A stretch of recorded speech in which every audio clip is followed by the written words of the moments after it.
mesa. Por favor, les pido un minuto de silencio por la partida de nuestros dos comuneros honorables y principales, el señor Honorato Evangelista y el señor Rafael Reyes. Por favor, la trompeta del primer capitán, del primer caporal, disculpe. De la misma manera.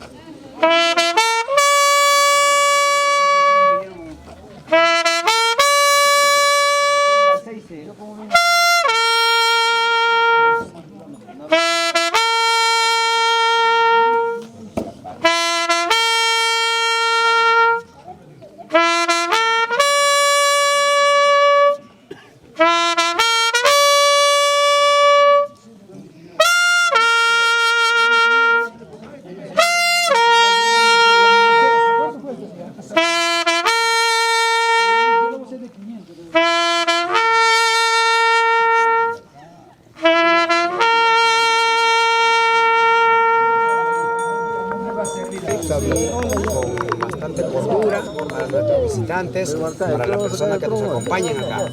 Por favor, ustedes son los encargados de mandar a sus amos menores cualquier incidencia que haya en la mesa. ¿Sí?